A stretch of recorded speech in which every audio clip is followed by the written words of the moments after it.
আসসালামু আলাইকুম, সবাই কেমন আছেন? আশা করি ভালো আছেন। আমরাও ভালো আছি আলহামদুলিল্লাহ। তো ঈদের আনন্দ কে কেমন কাটালেন? আমরা অনেক ভালো কাটাইছি আলহামদুলিল্লাহ। অনেক জায়গায় ঘোরাফেরা করলাম, বেড়ালাম, আত্মীয় স্বজন আমাদের বাড়িতে আসলো গেল। এই তো ঈদ, ঈদ মানেই আনন্দ।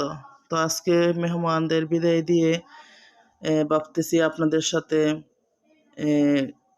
শেয়ার করি যে আমার সালামি দেওয়ার পর সবাইকে ছোট বড় আত্মীয় স্বজন হইতে আজ পর্যন্ত ঈদ থেকে আজ পর্যন্ত কত টাকা সালামি দিয়ে আর কত টাকা রইলো সে পর্বটা নিয়ে আজকে আপনাদের সামনে আবারও চলে আসলাম। দেখুন আমার সেভিংস ব্যাংক, তো সেভিংস ব্যাংকে আমি আরও আগেও টাকা ঢুকাইছি।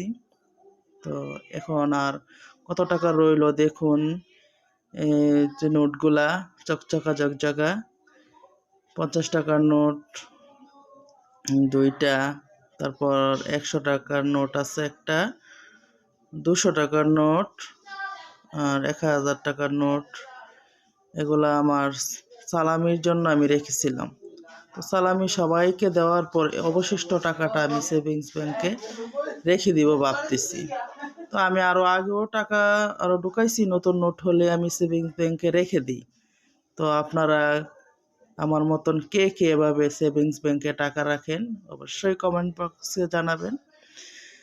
তো আসলে মহিলাদের এটা একটা সঞ্চয়, যে টাকা সংসার খরচ থেকে যে টাকাটা বাঁচানো হয় সেটা যদি সেভিংস ব্যাংকে রেখে দিন, তো দেখা গেছে এক সময় একটা মোটা অঙ্কের টাকা বের হবে এটা থেকে। তো আপনার বিপদের বন্ধু হিসাবে রেখে দিতে পারেন। তো এভাবেই সঞ্চয় করতে হয়, ছোট থেকেই তো বড় হয়। একটু একটু করে রাখলে এক সময় বিপদে অনেক বড় একটা অ্যামাউন্ট বের করতে পারবেন এটা থেকে। এখন আমি তো টাকাগুলো রাখলাম, তারপর যে মার্কার দিয়ে আমি মার্ক করে নেব যে কত টাকা রাখলাম। তো যত টাকা রাখলাম তত সংখ্যায় আমি মার্ক করব।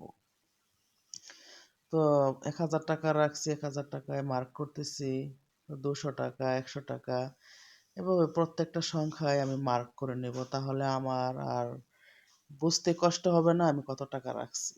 তো আমি এভাবে টাকা রেখে যত টাকা রাখি তত সংখ্যায় মার্ক করে নিই।